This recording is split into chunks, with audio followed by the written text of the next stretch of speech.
this is for you. Top secret case, alien space, it's scary with the news. Tune in on the radio, don't let Big Brother know. They're listening to everything, even Gary's late night show. If you need a friend to talk to, he will always be there. The Night Show Dreamers talk show will fix your despair. Because Gary's talking to you at night. The views and opinions expressed by guests on Night Dreams with Gary Anderson do not necessarily reflect those of the Night Dreams Talk Radio Network, its hosts, staff, or sponsors. This show is for entertainment purposes only. Listener discretion is advised.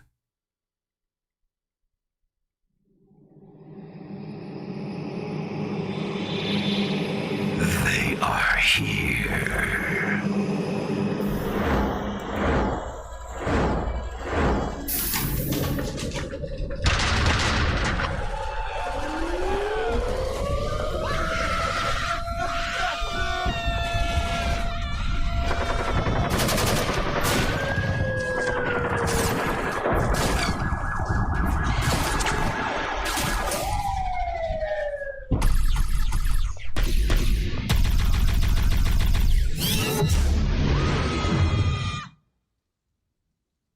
You are tuned into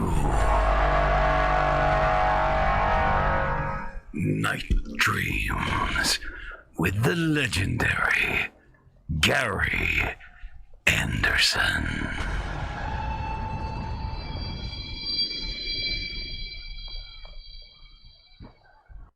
Hi, this is Val Von Torn of Metatron Power and Light.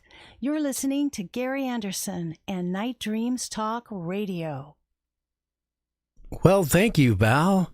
Well, JC, I've sure had an interesting week. You know, the windstorm that came through the Pacific Northwest, all through the peninsula, Tacoma, Seattle. I'd tell you what, 120-foot cedar tree, well, it landed right in my studio. Yeah, could you imagine being on the air and that would have happened? That would have been horrible. Actually, no, because, you know, my studio's out of my home down here, you know, the compound. And I tell you, the horses, you know, went crazy. The goat went crazy, all that from the bang. It sounded like a nuclear bomb went off. And that's what I actually thought, because the house literally shook like you wouldn't believe. The bang was so loud. And then one of my children came running into the room and said, "Hey, you don't have much of a studio left." Now, when you say horses, do you mean the two Great Danes, or you mean? No, I'm talking about the horses themselves. Gotcha. Well, them Great Danes must have went crazy too. Yeah, they're always crazy. Well, that's true too. Yeah. Hey, you know that asteroid you were talking about earlier? That's getting scary. First, it was less than this percentage, and now every time I check on it, the percentage is getting closer, and that's scary. Yeah, it was 1 in 83, and then it got up to 1 in 32 chance of hitting in 2032. Hey, well, it depends on where it hits. That's the main thing. If it hits the Pacific Ocean off the West Coast, well, Seattle, you know, San Francisco, and all those places will be history. If it happens in Moscow, Idaho, we just lose Moscow, Idaho. Well, with all this secret technology, they might have to whip something out and, you know, use it to deflect it. Well, if we have time travel, you know, like some people keep claiming we do, all we have to do is alter it. Something, yeah, right. I mean, come on, it's time to use some of this stuff, right? Well, are you scared about it hitting in Ohio?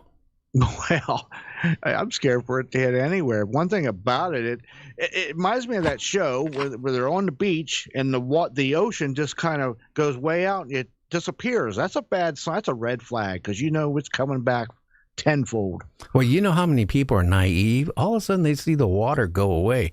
What do? Instead of running away, they walk towards it and, hey, look out here. They start walking to where the water used to be.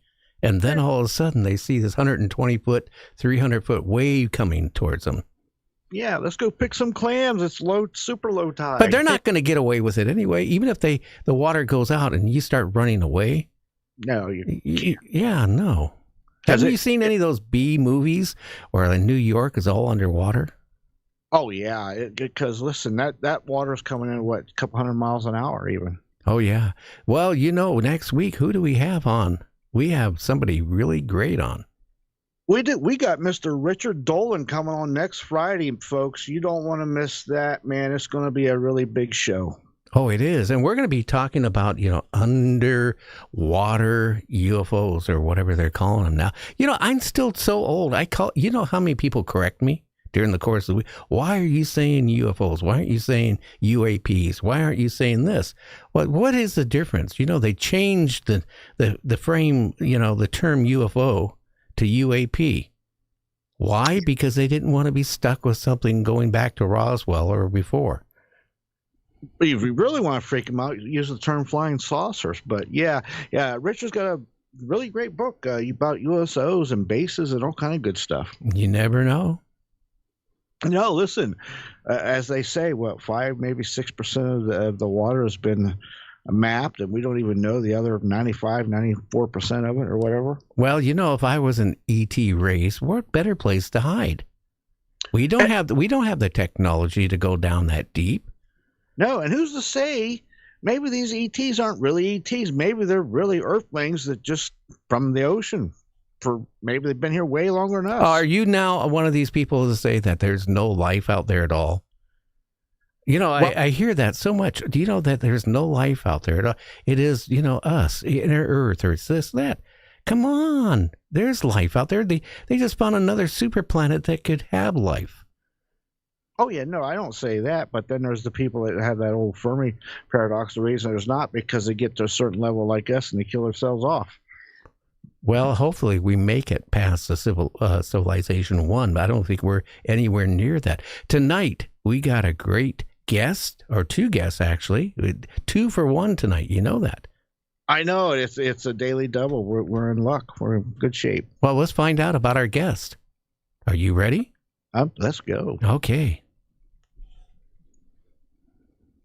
Scott Ramsey began his investigation of the Aztec UFO incident in 1988 while on a business trip to Aztec, New Mexico.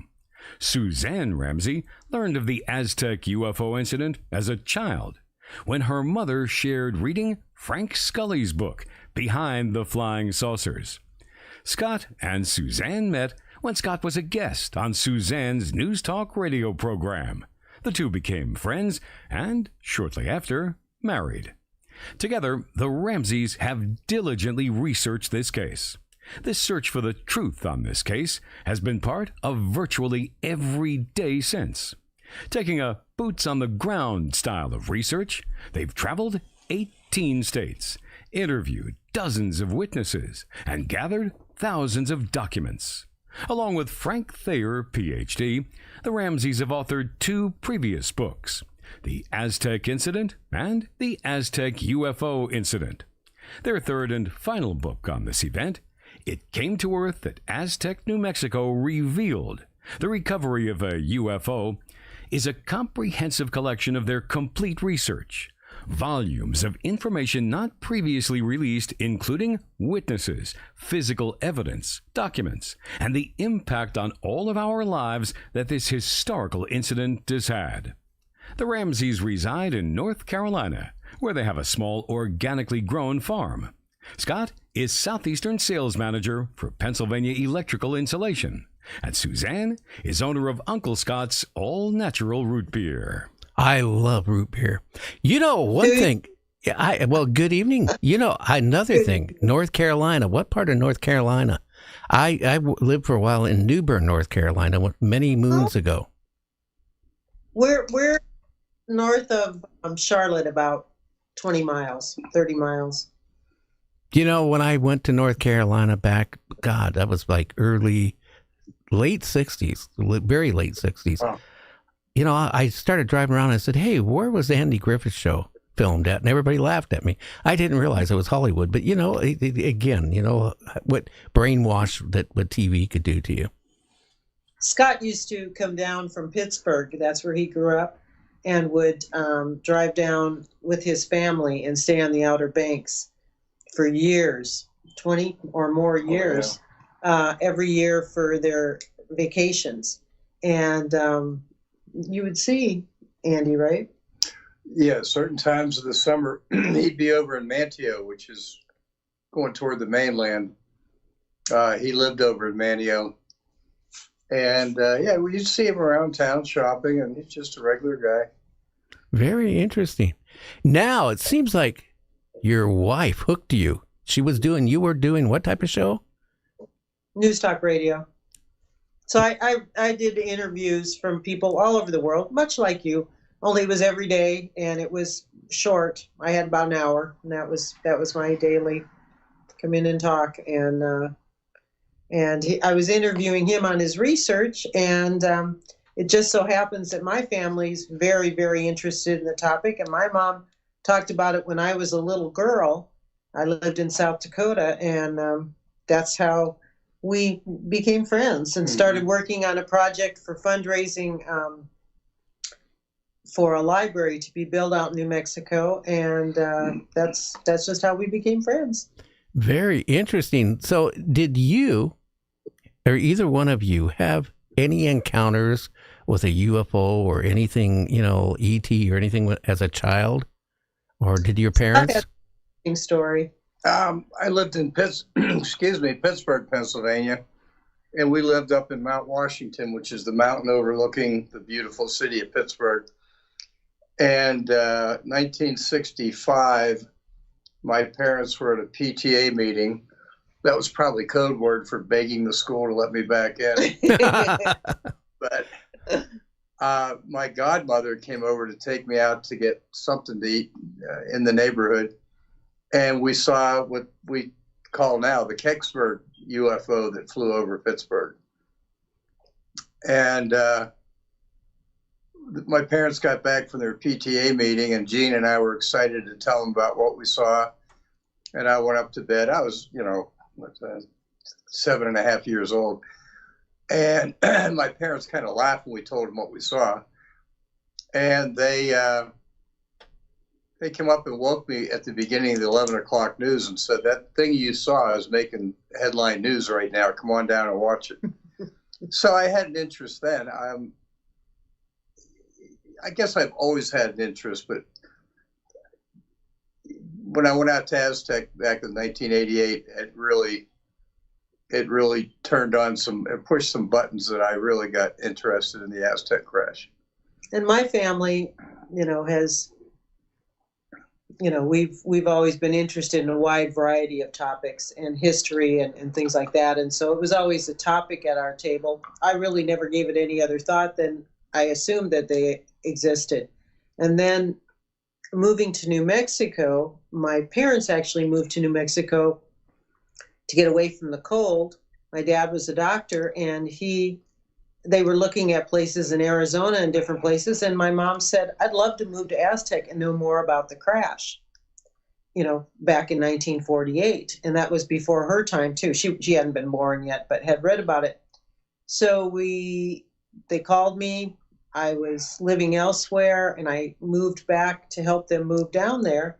And being curious, I would ask people, and rarely would anyone want to speak about it at the time.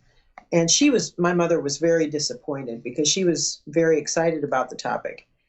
And then as I got to be very involved in the Tri-City communities, and then as well as doing the radio show, I had a lot of people share their experiences and the different things that they had happen with them. And they were very credible people, county commissioners, House of Representatives. I mean, lots of people. It was very, very interesting. And then as Scott and I got to know each other, that was right up my alley. So since we've been married, that's pretty much, we've worked on it. In the 20-some years now, 21 years, we took about 2 years off because we have a lot of other busy activities. But other than that, we've been working on the research pretty straight through. But what got you into the one in New Mexico? Me? Yeah. Gary, I think at first it was confusion because it had all the earmarks of Roswell, except for Roswell was a big debris field and Aztec was an intact craft up on a mesa. But I kept thinking, how are people confusing Roswell, which is in the southeast, to a UFO event in the northwest part of New Mexico? New Mexico is a pretty good sized state. And I'm thinking geography just doesn't make sense. And then more I dug into it, they were similar, but they were, 8 months apart. And a lot of things separated the two, where it became apparent there was Roswell, and then 8 months later there was Aztec.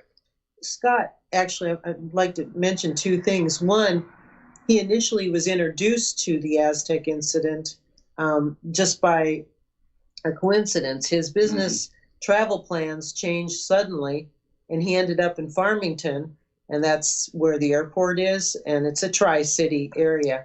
And was talking with some native folks there, Native Americans, and they were talking about going hunting out at the old crash site. And out of curiosity, he said, what's that? And they started to tell him the story. And I'd like to just mention that I think something that's kind of interesting about my husband is that when he was a child, as I said, they would go to the Outer Banks frequently, every year. And when they would go down there, Scott being an intelligent person, young man, and full of beans, they would get into trouble if they didn't keep him busy. And so his parents would tell him to go along the shores with his buddy, and they would pick up things that would come in off the ocean floor. Well, the Outer Banks is very well known for hundreds of ships that have sank there from Spain, from all over the Germany, world. all over. And so things float up. Well, nowadays you are not supposed to pick those things up, but this was quite a few years back. And as they would float on top, everything from full cars to, oh my gosh, what else? It was pieces of 8, all types chunks of ships.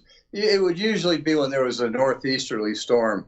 It would churn the ocean bottom, and it's not all that deep until you get out to the continental divide. There was always something on the beach that would entertain us. Still that way today. You're not supposed to take it.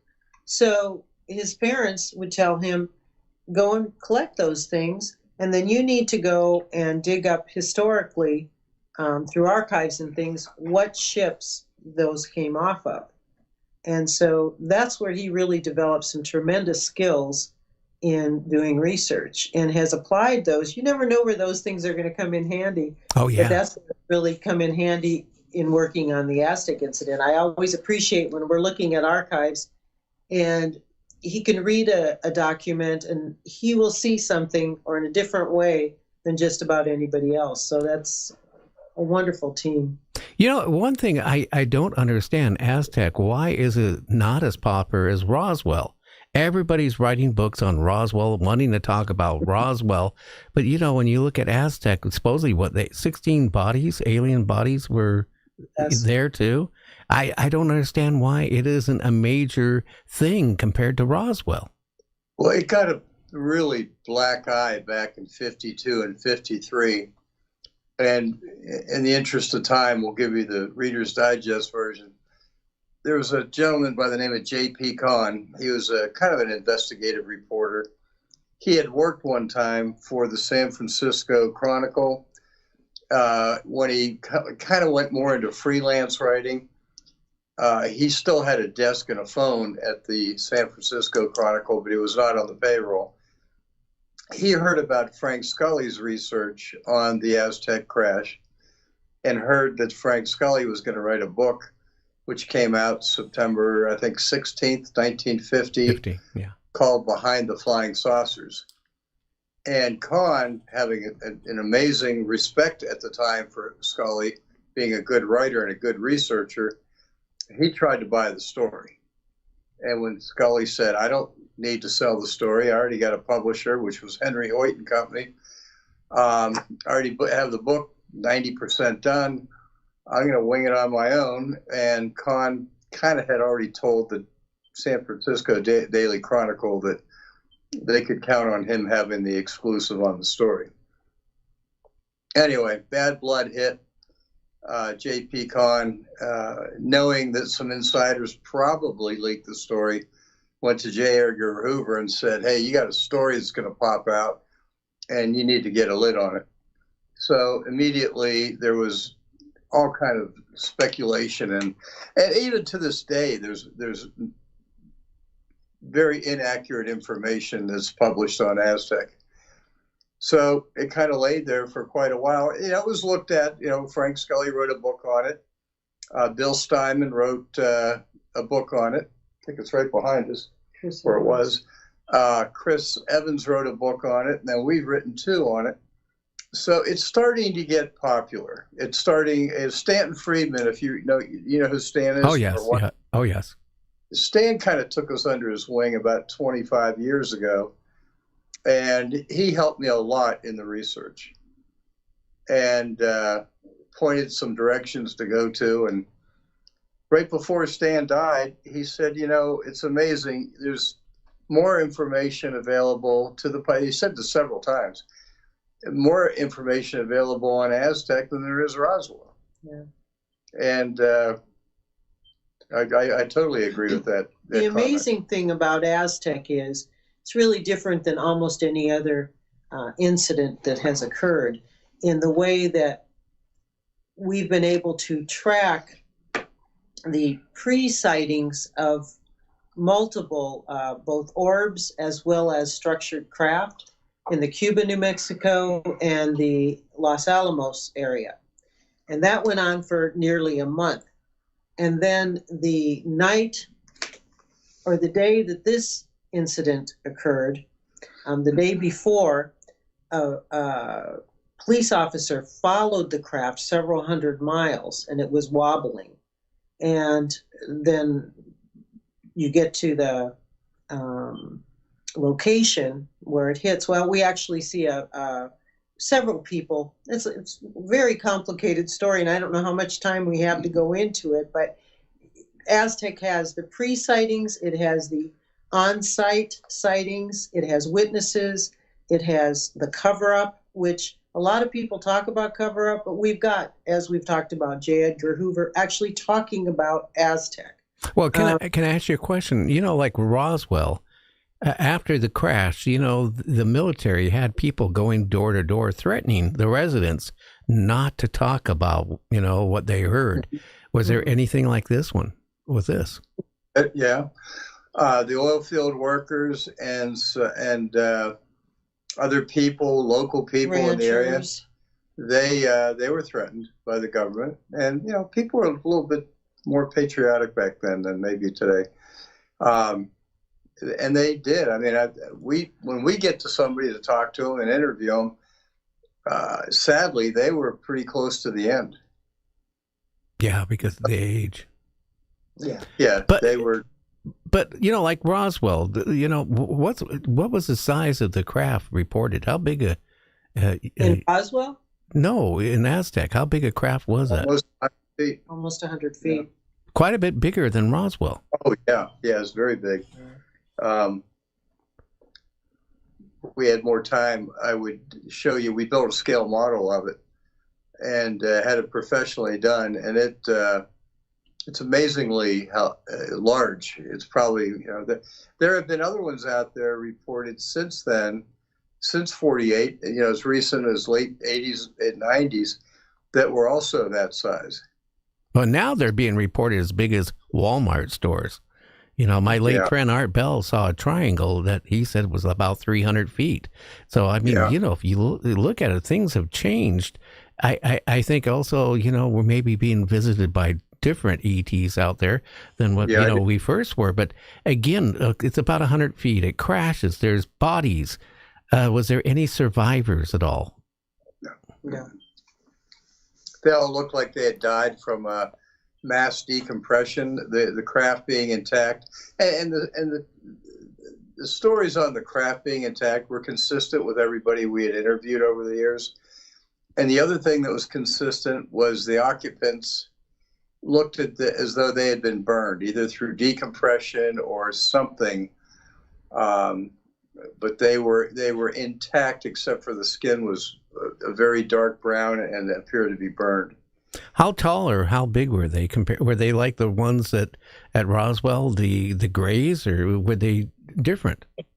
They were described as childlike. They were 3.5 to 4.5 foot tall. Very childlike appearance. Perfect teeth.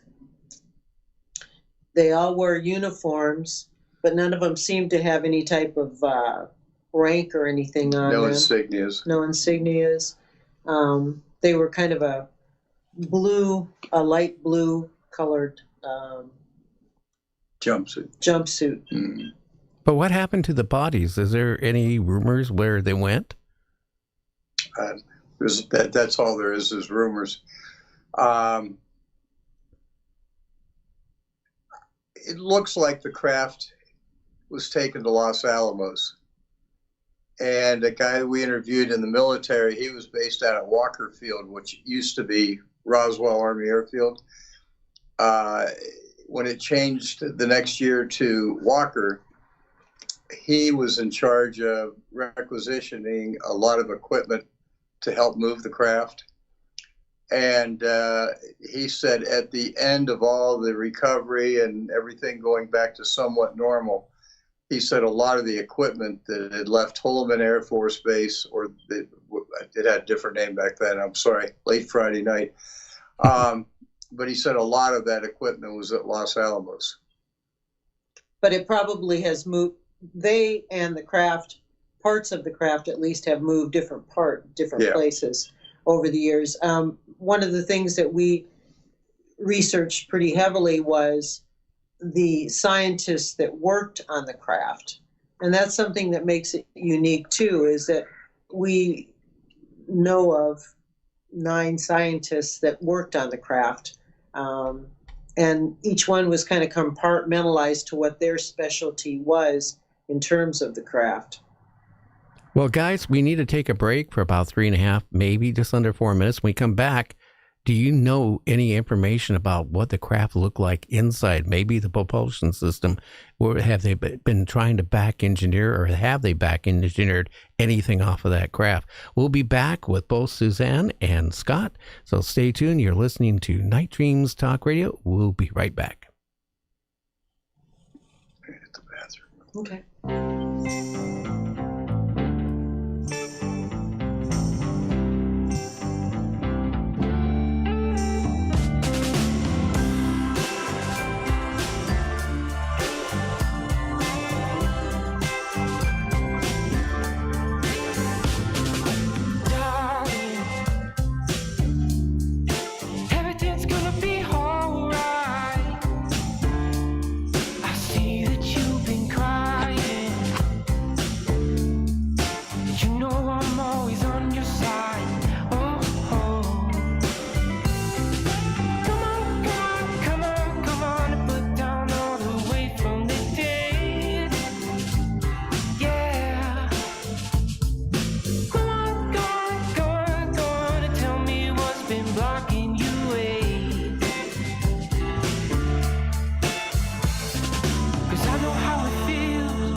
Time slips. A haunted office building on a haunted street. A haunted coal town. Mysterious black cats. Unexplained light anomalies. UFOs, UAPs in the air and on the ground. Bridges in liminal spaces. Cryptids, shamans, and a werewolf. Disclosure. You don't need a ranch in Utah. All this and more happens in rural southwestern Pennsylvania. Coming soon from Haunted Hills and Hollows 1 and 2 author Kevin Paul, politics and the paranormal in Greene County, Pennsylvania. Available this fall on Amazon and at other fine booksellers. Diving into the headlines of the mysterious and unexplained, this is The Unseen News with Guy Ticker, where the extraordinary is just the beginning. A woman has claimed to have filmed UFOs in the sky over Devon, England, and said the mysterious flying objects moved like nothing she had seen before. She said, and I quote, "I filmed the UFOs. They moved like nothing I've ever seen." Close quote. Denise Betty took the video after she noticed a number of lights in the sky while leaving a car park in Clearbrook in the morning. As she was getting into the car, she noticed 3 lights moving across the sky and began filming them as they appeared over the hills in the distance. Denise watched the lights in the sky for a few minutes before they vanished from the sky altogether. Devon Live reported that she added, quote, "We noticed it as we were getting in the car. I saw 3 lights, got my phone out, 2 had disappeared, and then we got in the car and 3 lights appeared again and just disappeared again." Betty went on to say, quote, "They floated left and right before seeming to reduce into just 2 balls of white light that floated away miles into the distance." Close quote. No one can explain what they might be. And that wraps up tonight's top news story. I'm Guy Ticker on the Night Dreams Talk Radio Network. You're listening to my friend Gary Anderson on Night Dreams Talk Radio, the best in paranormal radio. You are listening to Night Dreams Talk Radio Network, the home of Night Dreams Talk Radio, with Gary Anderson, syndicated worldwide. Paranormal Talk Radio, like you remember. And we are back with Scott and Suzanne. Again, these craft and being back engineered and all that. Did anybody ever describe what the craft looked like inside? Yes. Mm-hmm. Now, keep in mind, I'm interviewing these people in late 80s, early 90s, and they described it as we would describe a flat screen TV, that the 2, for the lack of a better word, aliens were slumped over the control panel, deceased. And they said, of course, in 48, nobody knew what a flat screen TV is. Now, years later, as they're becoming more popular, back at the time of the interview, they were talking about little TV screens that were real flat. They talked about like a CD disc, things we could relate to. So I don't know if that's 100% where the reverse technology could have or would have come from or should have come from, maybe. But we interviewed a gentleman, we'll have it in our new book, that claimed to have worked at Wright-Patterson Air Force Base up until 57, year I was born, up until 57. And he claimed when he left after 4.5, 5 years, that they knew the same about it as the day they walked in, his group. And they were all compartmentalized, working on different aspects of the ship. And he worked for private industry. He worked for a division of Eastman Kodak and didn't have anything to do with film. It was just another tech company that Eastman Kodak owned. And just interesting, we talked for hours with him, and he said he finally threw up his arms, his division. They said they couldn't make heads or tails out of what they were looking at. It's true. My father, going back years ago, he was electronic engineered, and he was designing components for the Boeing aircraft, was going to build the super transport, the SST. And, you know, I've been interested in electronics since I was a little kid. And I asked my father, I said, you know, if we went back in time, could, you know, like 1940s, and you handed them an integrated circuit, could they duplicate it? My dad said, no possible way. And, you know, again, I just don't think, you know, a lot of people say, oh, we have done this, we have done that with technology. But if you don't understand it, if you don't know how it works, and if you can't mass produce it or reproduce it, I don't think we can back engineer a lot of this stuff. No, I agree. Stanton Friedman used to have a great line. He said, if you gave Christopher Columbus a nuclear sub today, he said, here, Christopher, you can make it across the ocean now in a matter of days or weeks and not months. They wouldn't know what to do with it. Yeah. Wouldn't have a clue. Now, since you wrote your original book, has anybody tried to suppress what you're doing? Have you ever had any problems? No. I think the case is so old, and like I said earlier, the case had a black eye for many years. It's starting to get accepted now because people are reviewing the work that Bill Steinman did and Chris Evans did, and some work that we've done, and other people. There's more than just Suzanne and Frank Thayer and I that work on the research on Aztec. We're blessed with having some very, very capable people that work very, very hard. And I think it's starting to, as people look at the claims made from back in 50s, 52, 53, and now look at reality. I mean, we have a file that it's that thick on Silas Newton from the FBI, and one even thicker on Leo Gabauer, which were two of the people that made the limelight on the problems with Aztec. It's a pretty elaborate cover-up, but it's trackable. And that's where, if you look on the internet, excuse me, look on the internet and about the Aztec craft. In fact, Wikipedia will say, you'll see about 50% of the time it'll say hoax, the word hoax, right after it. Yeah. And it's funny because the three people that originated that term hoax related with Aztec have never been to the crash site. They've never have no real knowledge of the Aztec crash. They just read part of the story and stopped. They never finished and completed the whole story. And Rich Dolan, you've got coming on next week, he's been out to Aztec with us, and actually several times. And he's fascinated by the story. He is fascinated by the research too. Well, it seems like too there's a lot of things to back it up.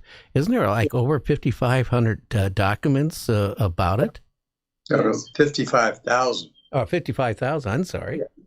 We have a 40-foot container here on the farm, and it's pretty well organized. It's all big file boxes. And, you know, they're not all documents that are smoking gun, but they're documents because people say, wow, how did you find 55,000 documents on Aztec? But when somebody tells us a story and says, I worked for El Paso Gas back then, and I was there on this date and that date, you know, first thing we do, we pull real estate records, tax records, and if we can, employment records. Not that we're doubting what the person's saying, but, you know, going back that amount of time, time has a weird way it works. And so a lot of those documents are supporting documents to real estate records and proof of living there, proof of working for a company that you claimed you worked for. And a lot more than that. A lot more than that. It's really when we get a new piece of information, it's real methodical, and our whole focus is documentation and proof. And it generally takes us about 2.5 years to get through, thoroughly investigate the person and as well as the information and look at it from every angle and every site. It's not just hearsay. If it's hearsay, then we'll say this is hearsay. But otherwise, it's pretty much we can document it. That's great. So- Now, I think we got a caller. Do we have a caller there? Yes, this is Barb. Hi, Barb. How are you doing tonight? Pretty good. How are you doing now? I'm just waiting for the rest of the roof to collapse in the studio. But you got a question for Scott or Suzanne? Well, you're doing such a good job interviewing them. I can't think of any questions, but I wanted to let them know that I really appreciate them bringing it to our attention. I had never heard of the Aztec crash before. That's the And problem. I A really lot of people appreciate haven't. It's been a real, I guess you could say, passion. I'll refer to Stanton Friedman again, just because he was so dear in our life and so important. But Stan used to always say, we were blessed to have each other because not everybody has a couple. And because it's a lot of financial commitment and time and energy and there's sacrifices. There's just no question about it. So we appreciate you being so kind and calling in and saying that. That really means a lot, and hope that you'll find the incident fascinating because it's kept us captivated for how long? 30-some years. So, but thank you, Barb. That's so nice of you. Yeah, thank you, Barb. Thank you, Barb. You're welcome. Okay, Barb. You have a great weekend, will you? You too. Thank you. Thank you. Now, do you ever talk in your sleep about it? Sure. Yeah. Oh, we've dreamt about it. You know, there are times that you get going on it so heavy and you're trying to work something out and figure out what is the issue here? Where are we and what's the next step? And that you dream about it all night long. I think we should be paid overtime for when we dream about it. That's my personal opinion. But By the way, Gary, I wouldn't have a voice if it weren't for ginger ale. Whatever's in bloom in North Carolina is tearing us up. Oh, wow. But I don't mean to be rude and drink on your show, but it's just ginger ale. That's all it is. Well, I was wondering if it was scotch or something. No, I was Well, that would joking. really probably clean up the throat, but I probably wouldn't be worth a crap for an interview. Probably not. Now, Project Blue Book, did it have any effect to the whole case of the Aztec? It barely got a mention. mm-hmm. Barely got a mention. Actually, the best information we've received over the years has been from the Air Force and the FBI. And for all those people out there that want to learn or want to do some research, the FBI has two archives, one in Winchester, Virginia, right outside, about an hour outside of D.C., and the other one in D.C. And the people at the FBI archives are some of the most incredible people in the world. They will bend over backwards to help you. As long as it's legal to release, they'll really work hard for you. And the other incredible group is Maxwell Air Force Base in Montgomery, Alabama. Suzanne and I have been there numerous times since we've been married. I was down there numerous times before we got married. And that is the archives of everything except for personnel records for the Air Force. So that's been a lot of our focus too. When we described about the documents, about qualifying our witnesses, that's only a piece of it. We've got CIA, FBI, Air Force, United States Army Counterintelligence Division. Yeah. They stuck their nose into Aztec. They're not so friendly to work with. No, they're not. And we got another caller. Who do we have? You got Art again. Hi, Art again. Hi, how you doing? Okay. Yeah, my question too is, as your last caller, I wasn't really familiar with it myself, but in regards to California here in Orange County and all of this areas here and from the ocean and everything, is it any kind of, I want to say, connected to anything with the Navy? It's always the Navy, this and that. And I'm in an area of the Navy Air Base and down to the Naval Seal Beach Naval Shipyard. And we got a lot of stuff, Catalina, we got Malibu over here. But my question would be, orbs and ships. Are you talking about those both in conjunction of even the colors like blue? There's ones that are white. There's all kinds of things. Can you try to get trying to get something about how would you think, what you think they are? Are they sometimes like, say, an orb, and then you look at it, and then if you see it, they can flash into a ship or turn into a saucer or a triangle or something like that? Just getting your opinion on that. Okay, Art, I'm going to have them give the answer on the air. Okay. Thank you. Okay. Bye. Bye. I don't know much about orbs. Suzanne and our concentration, has always been Aztec. However, you're in a hotbed for people that report seeing a lot of orbs. And New Mexico has always been a hotbed for orbs, to the point that you can go online and see some of the Dr. Edwin Teller, who is a nuclear physicist, the godfather or the father of the hydrogen bomb, to be exact. And he got so concerned with the orbs that were going over Los Alamos that there were several papers written about it. And of course, the usual FBI, CIA documents where they came up and tried to figure out what the heck they were. Ironically, right in 2015, before our second book came out, Suzanne and I were staying in a small town in New Mexico, the town of Cuba, to meet a gentleman the next day to interview him. And we were pulling out at the local kind of a supermarket, family-run supermarket, and we saw a green orb go right over the town.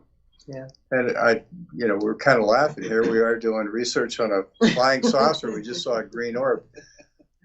And it was so bright that when it went over the mountain behind the town of Cuba, up near Deer Lake, it lit up the whole mountainside was lit up bright green. So they do exist. I don't know what they are. I'd love to know what they are. Are they tied into UFOs, UAPs? Could be. I would think, yes, there could be an element of connection there. Well, maybe they're cloaked UFOs. Or UAPs. Oh, I'm sorry, flying disc. I don't know. But in where this crash happened, was there any debris left that anybody found? Anything with radiation or strange debris or anything like that? Any traces of any kind? There really wasn't debris because the craft was virtually intact. Yeah.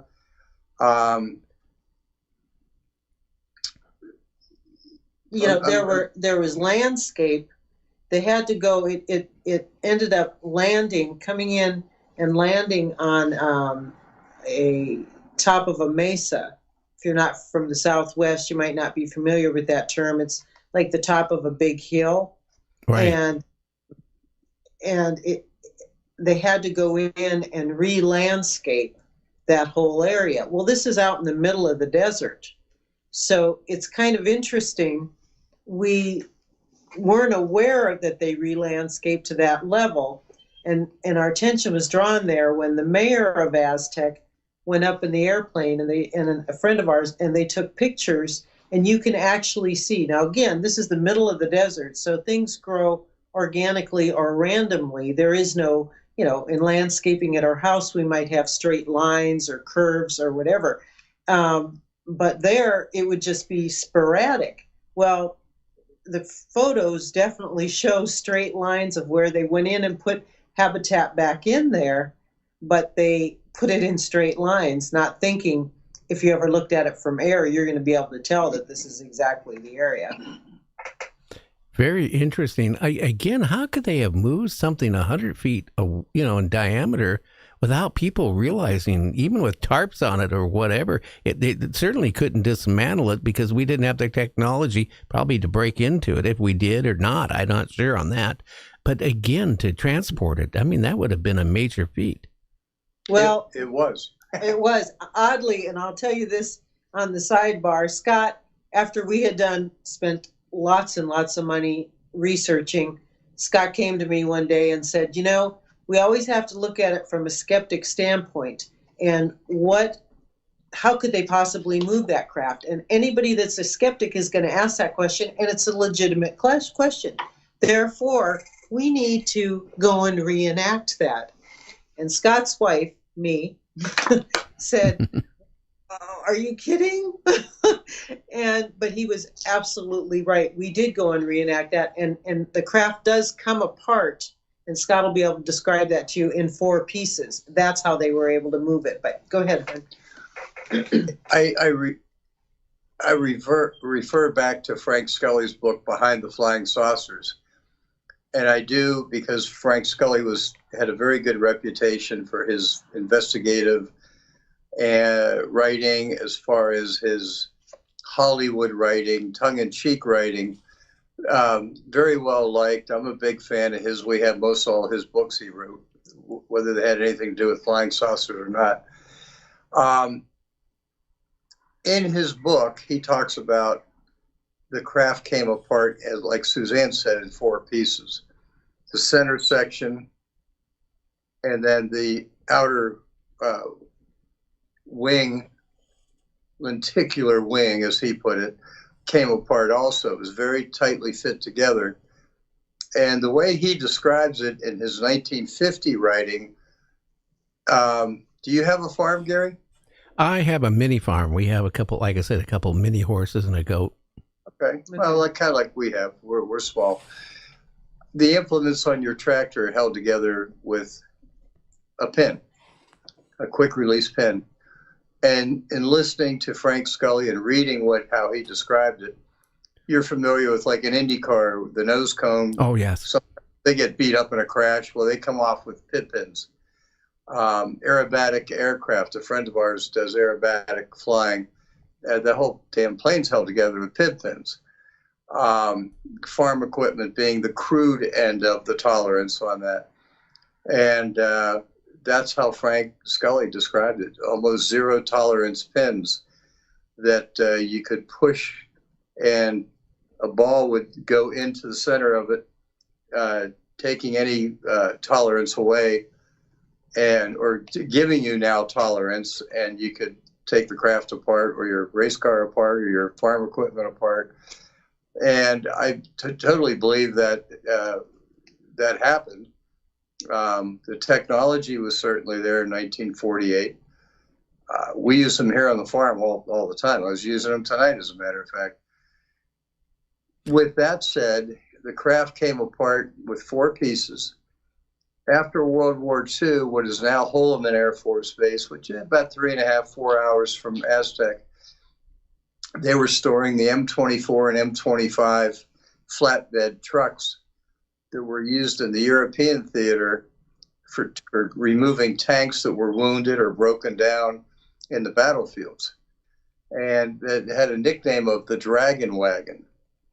And believe it or not, it was built in your state of Washington. It was a chain-driven, all-wheel drive truck. And they were built after World War II, and they were sold off in surplus. The majority of them, and there's a club, a Dragon Wagon Club, and it's in the state of Washington. They were used mostly in the logging industry because you could not get one stuck. I've talked to people that are residents of Washington that they restore them like anything else. And it had a lot of winches, very powerful winches. Just imagine getting a tank up on a flatbed that had no means to operate. The treads were blown off, or the diesel engine was non-functional. And they were all lined up down at Holloman Air Force Base in storage after World War II. So they're close by. According to Frank Scully, that is how they got the craft out of there. And once you cleared basically Blanco, New Mexico, you had a clear shot to Los Alamos. Now, getting it from the Mesa down to Blanco, that was a different story. Yeah, it would be hard. Really tight tolerances. But what we did, we took the easy way out. We hired the world's best mover, Bill Metzger from Confluence, Pennsylvania. And Bill was the best moving large objects. I know that for a fact because he worked for my father, and that's what my father did. And Bill had retired, and I couldn't find him in the phone book. We sent him a letter. He responded quickly with a phone call, and I went into more detail. Suzanne and I explained to him what we were trying to accomplish. And Bill was the perfect guy, not only because of his knowledge, but he has absolutely no interest in flying saucers, UAPs, or whatever we're calling them today. And he actually kind of laughed at us like, are you kidding me? But he was willing. He was willing to come. And that's the kind of person that we really want to have is we don't want to have a yes person. We want to have a person that is out to prove it. I'm sorry. That's all right. So Bill and Pam Metzger met us in Aztec. I think we were there for a total of 7 days, and we reenacted moving it. We went along the roads that were there in 48 and were still are today. Kind of factored in a little bit for erosion because it's very silty soil, and took very good measurements along the way. And by dumb luck, it's very possible. The criteria we had with Bill, it had to be done with 1948 technology. Nothing today, no GPS, nothing.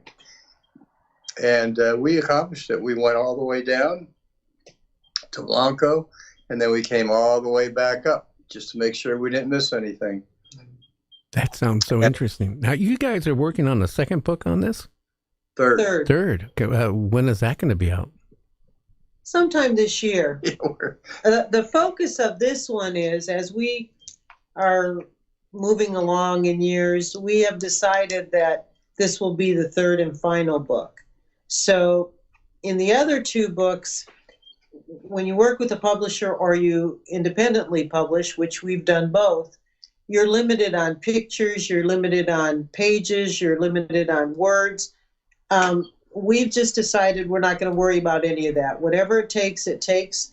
We are taking and putting all of our all of the story in, and so people can follow along, as well as documentation at the end.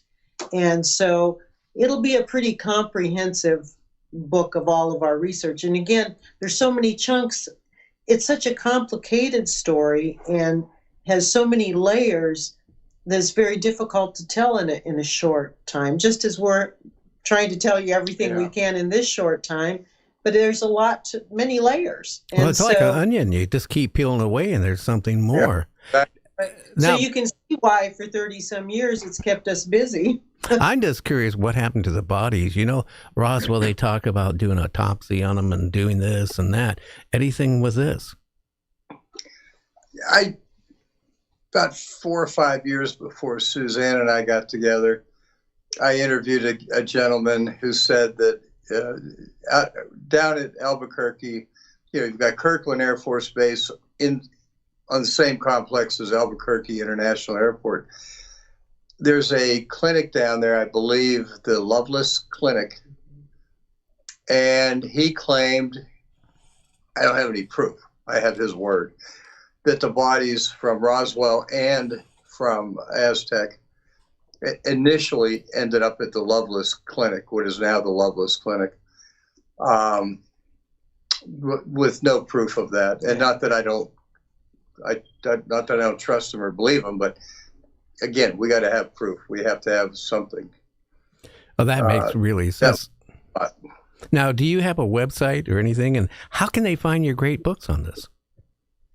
Well, you can go and actually on the website, you'll be able to see the cover of our new book. And the cover of the book actually has artist rendition of what it looked like as they tried to move the craft and got there. So you can go to www.theaztecincident.com. That's www.theaztecincident.com. And you can either get yourself on the list there. You can email me and we'll put you on the list for a book and more information. But there's also photos there. And it's an interesting, I think, gives you a better perspective of what the terrain is out there, and the cover of the book will show you more or less what it looked like as the military was moving the craft. We're also on Facebook, and that's the Aztec UFO Incident, and X, and then on Instagram. Oh, yeah. Well, you guys are everywhere, and that's important. One thing before I let you go, the Roswell crash, it showed it actually hit and then took off and then hit again and skidded. Was there reports of this thing sliding and skidding too? Well, not sliding and skidding per se. It made contact on the Archuleta Ranch, which is down near Blanco. Valentin Archuleta came out that morning, and it appeared to be in trouble, meaning navigational-wise or control-wise, and it hit a mesa, a very tall mesa that's right behind his house, and it hit and sparks flew. Valentin actually had a phone but got rid of it. It was awfully expensive back then. And so he walked down to the trading post. Yeah, the trading post, the Blanco Mercantile. And they had an emergency phone in there for all the ranchers, sort of the honor system.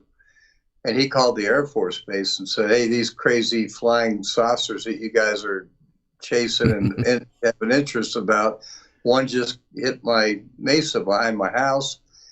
And again, I'm trying to make a long story short. They inquired, tell us more. And he said, well, it hit and then it flew due north from my ranch. And they said, where about? He said it was heading toward Hart Canyon Road, which if you take a straight edge from his mesa where it hit to the crash site is absolutely perfectly due north. So I don't know if it had some kind of navigational system that would make an emergency landing or whatever, but it definitely made contact before it landed on the mesa up on Hart Canyon Road. A couple of years ago, Suzanne and I and Valentin's granddaughter went up to see if we could find a mark that it made. And sure enough, we did. We actually found a physical mark that we've shared with many, many people. It was actually in our second book. We have a very detailed picture of the scrape mark. And whatever hit it pretty good. Yeah. It put a pretty gouge in the rock. Sounds like it. Well, hey, Suzanne and Scott, I want to thank you so much for coming on. I was planning an hour and a half, but right now my computers are just barely keeping up with the bandwidth. And I want to both thank you guys for coming on. Thank you. Thanks, and Gary, thank you, JC, for your help, too. We appreciate it. Okay, you guys have a great weekend, will you? You do the same. You too. Take care, guys. Okay. Take care. Bye-bye. You take care. Well, JC, who's some of the guests we have next week on the show? Lineup, Mr. Give it a second for your internet to catch up. Yeah, I think dragging. Yeah, it's dragging. Anyway, we have an all-star lineup for next week. We're going to lead off with Mr. Captain Paul Watson. Now, he was in jail, incarcerated for quite a while, but he's out. A long time. I tell you that. Yeah, we're going to find out what that was all about. And then next Friday, the one and only legendary Richard Dolan will be on talking about his new book and his research into USOs. That's going to be a fascinating show, let me tell you. Oh, yeah. So we got some great shows lined up, don't we? We do. As a matter of fact, next Saturday kicks off your shows on Saturdays, which will be the first Saturday in March that we're going to be doing it, which is the 8th. And that's going to be Mr. Paul Vachette's going to be coming on. He's going to be talking about the UFO disclosure paradox. So we are still going to be talking a lot about UFOs, UAPs, flying discs, flying saucers. And my ex-wife used a lot of flying cups. Yeah. And listen, we've got some other kind of big name people coming up on the next 3 Fridays after that. So you want to stay tuned. Yeah. Could you imagine Captain Paul Watson being incarcerated for a length he did? And then, They should have never done that. That is totally crazy. But the good news, he wasn't turned over to the Japanese. No, and he's not no spring chicken either. He's an older gentleman, and that was just abuse of the system against him, really. Well, that's what the Japanese were trying to do, is have a point made. Yeah, they were getting back from him, I think, something from 15 years ago. But we're going to find out. Who's some of the people we had on chat? I know we got a lot of people who are listening and watching that haven't clicked in because they don't want people to know who they are. But who do we have on chat? Well, we have December, we have Bob, and June Gypsy. Rory is in there tonight. Hey, Rory, you been staying out of trouble? I hear him. Yep, he says yep. And we have Artie. Artie is in there. These are all the names I see. Now I know there's a lot more watching, but that's the only ones that have made any comments. Yeah. Well, next week we're back on to pretty much a normal schedule. Now I might have to take off for a week or sometime here this coming month. We don't know which it's going to be because I have to have a new roof put on the house. I have to have a new ceiling put in this studio, a new window frame, a new window, and a new wall. So, I got a lot of stuff that's going to be transpiring. Yeah, a lot going on. I got a lot of firewood, though, I can tell you that. Yeah. When you could see the stars from your studio by just looking up, there's something going on. Well, you know what? When it rains, I know now. I got a couple buckets right there. When it rains, it pours, Gary. It rains, yes. Yes. I don't know. I tell you, I don't want to go through this again. No, I don't want you to do that again either. And I'm glad you weren't. Man, imagine being in there doing a show, and that had to be so loud. Well, the whole house shook. I bet. And literally, I thought a bomb went off because it made an explosion sound. It was not just like something, it sounded like an explosion. And then the house shook. And it shook for a good 20, 30 seconds as it was rolling back off the house. Of course, you've got a tree that is, I don't know how many feet it was, but it's had to be several tons. Well, it was over 100 and some feet. So my house is 90 feet long, and it's about 30 feet into the neighbor's property. So it was over 120 feet. Yeah, you're talking several tons hitting your house. And this is cedar, and cedar is heavy. Well, yeah, especially when they're 100 feet tall. Yeah, better believe it. Yeah. So we're going to have fun next week, too. And don't forget Saturdays, too. We're going to be on every other Saturday from now on, too. So that's going to make it good. My friend Ruta Lee is going to be on. We got Dean Butler and Allison on. We got a lot of people that's going to be on. A lot of great guests. We're going to be talking about, giants, UFOs. The other side of Antarctica, is there an ice wall? Is there a civilization on the other side? And then Richard Dolan, we're going to be talking about fast movers and all that here in the next few days. All that here on Night Dreams Talk Radio. Please, this is very important, and you're not doing it. We grow by how many people give us a thumbs up and leave a comment. It's important because the algorithms for YouTube, they look at that as when they share it. So more people that do that, the more sharing. And if you can see how we're growing, we are growing by 19 to 20,000 plus a month yet. And we're very close to 240-some thousand on YouTube, not alone what we're doing on Apple, iHeart, Spotify, Speaker, and, TuneIn and all that.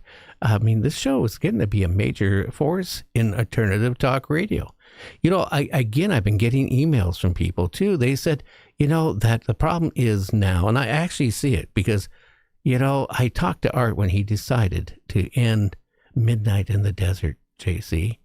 And there was a lot of things going on in his life, but he really didn't think internet radio would be the way it would end up going for him. He thought it was going to be a new media, just like radio.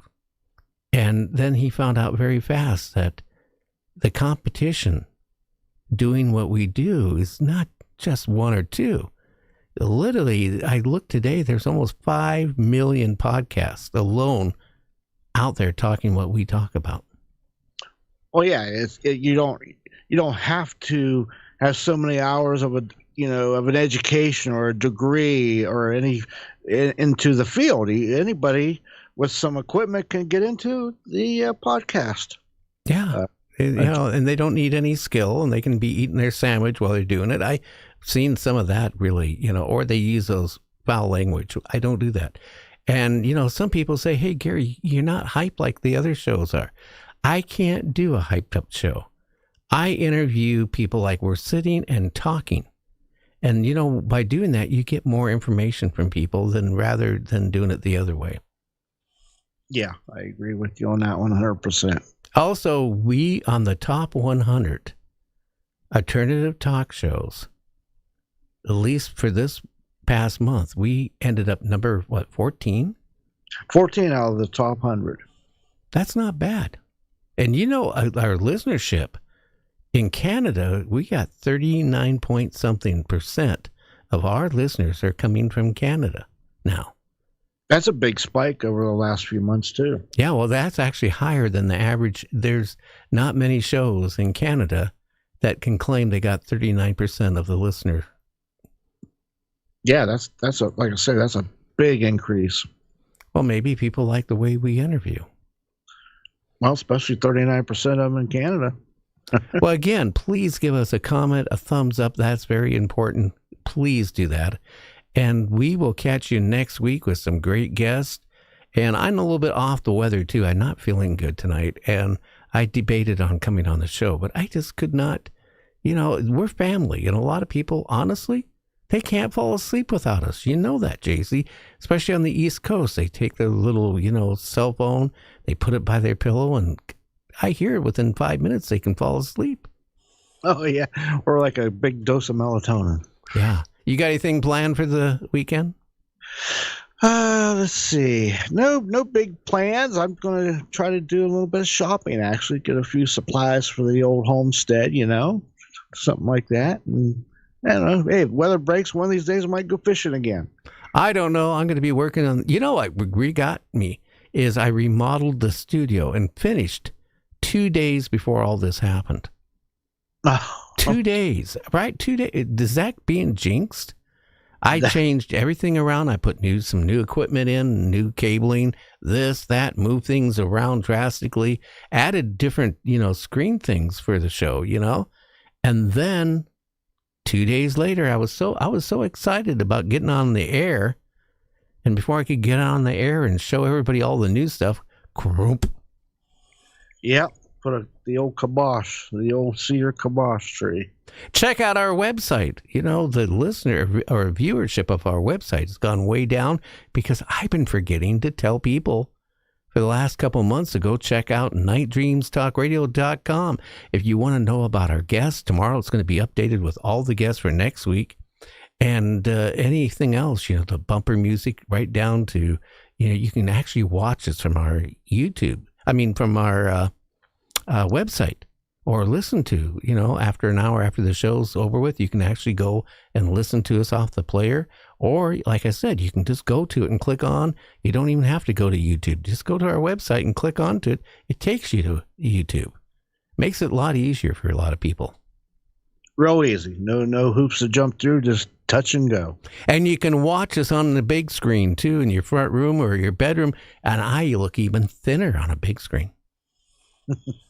Yeah, even thinner. And you know what? You have different angles, too. Oh, yeah. Everybody have a good one. Again, Barb and Art and Rory and all this other people. December, I just want to thank you so much for being part of the family. Everybody have a good one. We'll catch you next week. Who's friends with all the night dreamers talking to you at night? Gary on the radio, but maybe he's not inside. Bigfoot's